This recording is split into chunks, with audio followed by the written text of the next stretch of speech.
Thank you, and thanks for having me. I'm going to start by asking a few questions that I hope you keep in your mind as I move through this.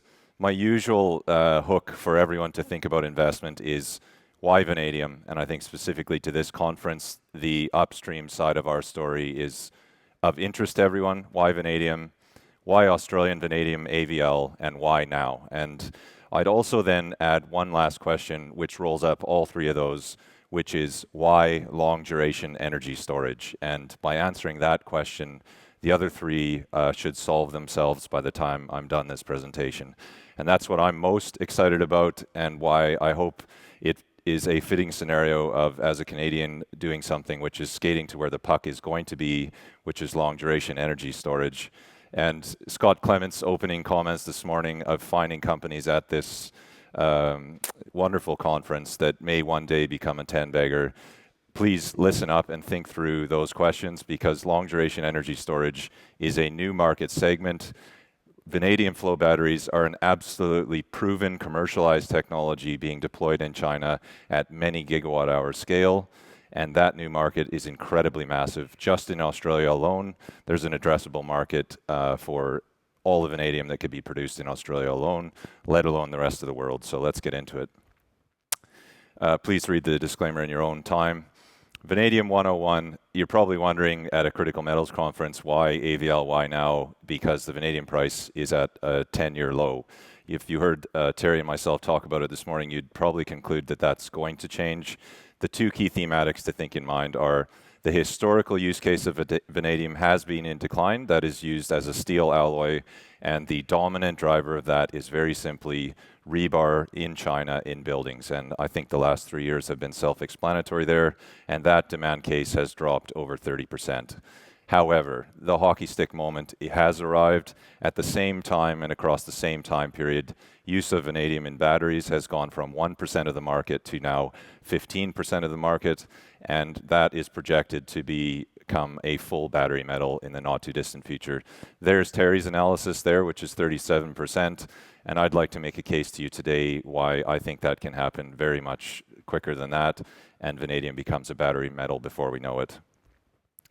At Australian Vanadium, we have an integrated supply chain solution, and today I'm going to end the story with our upstream, which is a tier 1 asset in the Midwest of WA, and I want to frame it in why the downstream aspect of our business is so critical and so important and high value add, and it's the why now part of our equation, and how it ultimately will absolutely unlock the strategic advantage and competitive advantage of having an integrated upstream aspect. Why long duration storage? I think in some ways it's an easy answer, but ultimately, if we're going to go on the renewables journey, which we are inexorably committed to in places like Australia, we must move from 2-hour batteries and 3-hour batteries to longer duration and technologies that are economic at those longer durations, and that is vanadium flow batteries. AEMO is the Australian markets forecaster, and there are jurisdictions around the world that look a lot like this.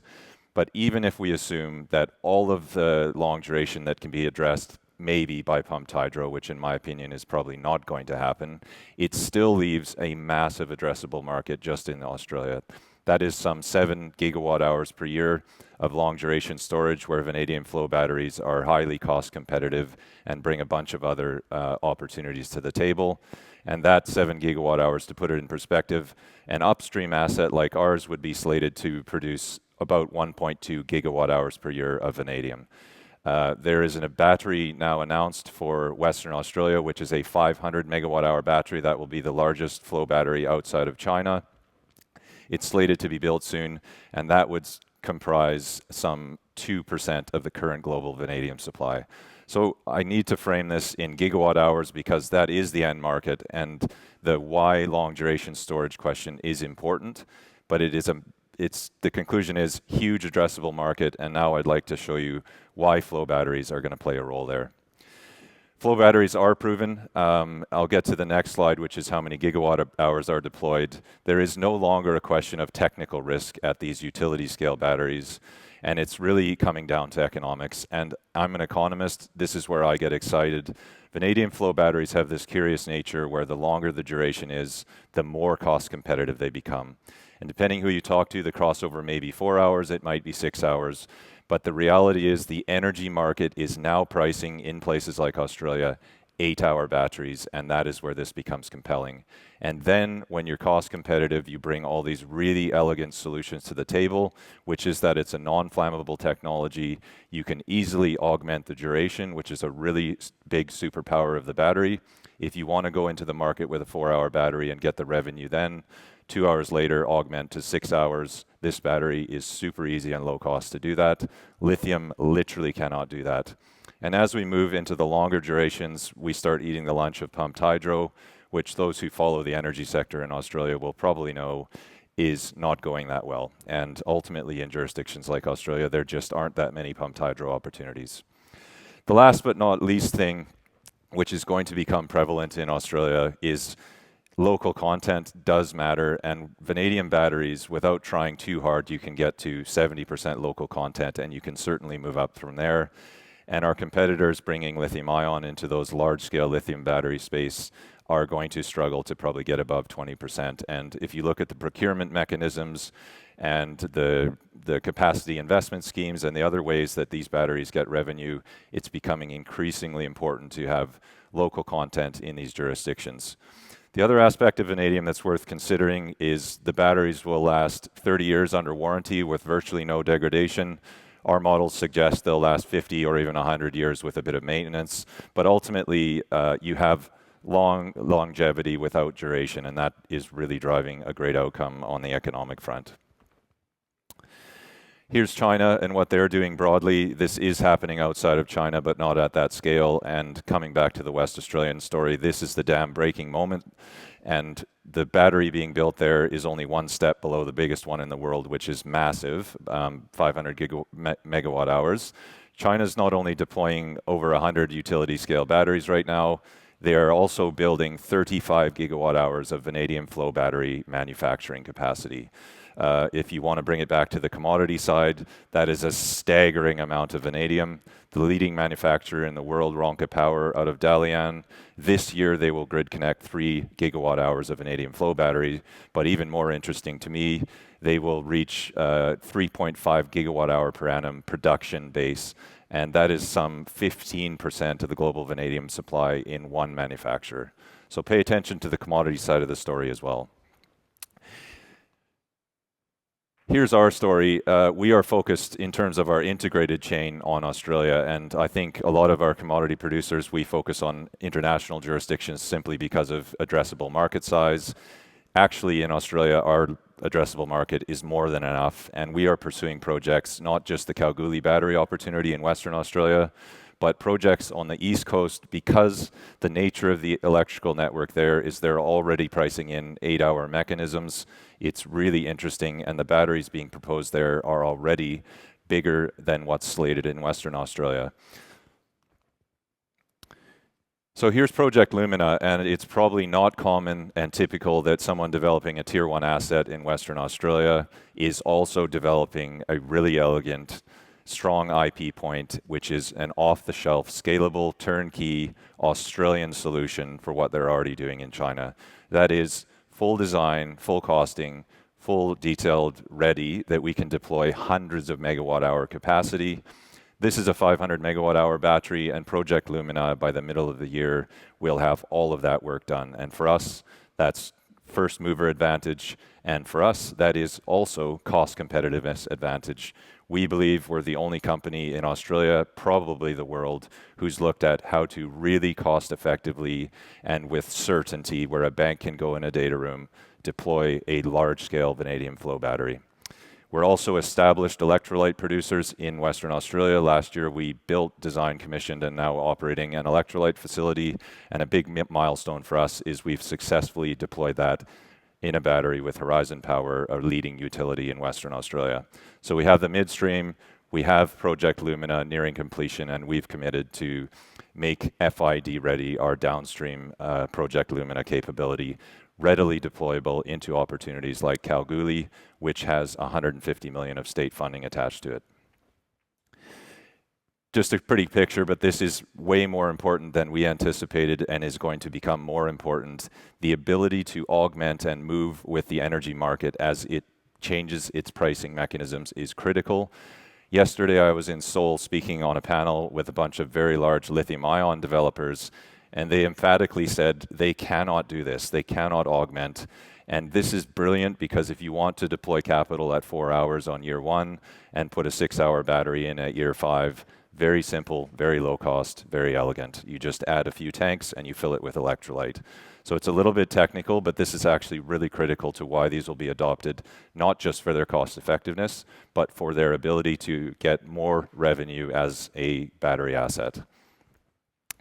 Here's what a battery development would look like. So again, the upstream has its own timelines and FID basis, but do think about this. If we land one of these projects and how we would finance it, ultimately it's about a 2-year process to revenue. So we're trying to help our investors understand we are very close to that starting point, the starting gate. We're catalyst rich around how we partner and achieve these large scale projects. And ultimately what then it follows is critical path-wise grid connection process. And all of our competitors in the energy storage development space would have a very similar timeline where we're working through approvals. Again, if we were to build the Kalgoorlie battery, it's important to note that's about 2% of the global vanadium supply. And if we go out and procure that oxide right now, it actually tightens even an oversupplied market and will actually change the price. That's one single battery outside of China. So in lockstep, what we're trying to do as a company is make sure we're ready with a really good asset in a really good jurisdiction, which is a large-scale, high-grade, low operating cost vanadium oxide production capability. That's in the Midwest. Last year we completed a merger which makes one of the largest, highest grade vanadium developments in the world, and I think we are the most advanced in terms of permitting of new primary assets in an ideal jurisdiction. So keep an eye on that. We are moving forward with the optimized feasibility study, which is to combine the best project from the merged companies. And there are catalysts there that people may not pay attention to because of the lower vanadium price right now. But I hope it's clear today that if you believe in the long duration storage thematic and you understand how competitive and how compelling vanadium flow batteries are and that they're proven, the vanadium price will follow, and us being ready is super important. On the other milestones, do keep an eye. What are the catalysts coming up on the upstream tier 1 asset basis? That is, we are at the pointy end of approvals, so keep an eye on really the 2 assets that we're developing. Our mine south of Meekatharra is crystallizing our final EPA approval. We have received our major EPA approval in January, and we're now part of the Green Energy Major Projects, part of WA. In terms of government support, please also note, I think it's telling, the government changed the royalty as an election commitment, that if we go to electrolyte, the royalty is now 0%, and vanadium oxide's 2.5%. That is, I think, very telling in terms of the state level support for this major project. We're also permitting a processing plant east of Geraldton, which is mostly permitted and near the finishing line, so keep an eye out for big catalysts there. In summary, why long duration storage? It's inevitable. It's a huge addressable market in Australia alone. Why vanadium? Well, flow batteries are an absolutely proven tech. They're being deployed at eye-watering scale in China. And even if China did it alone, let alone what we're going to do in Australia, that is going to change very soon in terms of that steel thematic being superseded by a battery thematic. So do keep an eye on the commodity piece there. Why Australian vanadium? We have competitive advantage at every point in our value chain right now. We are first movers. We have a tier 1 asset ready to go in the next 12 to 18 months. We have the midstream established, proven capability with electrolyte deployed into operating batteries. And in the downstream, by Q3, we intend to be FID ready on a large-scale utility-scale project. Why now? The state government of Western Australia wants this to happen. We can bring that solution to them. Keep an eye on us. It's happening now. Thank you.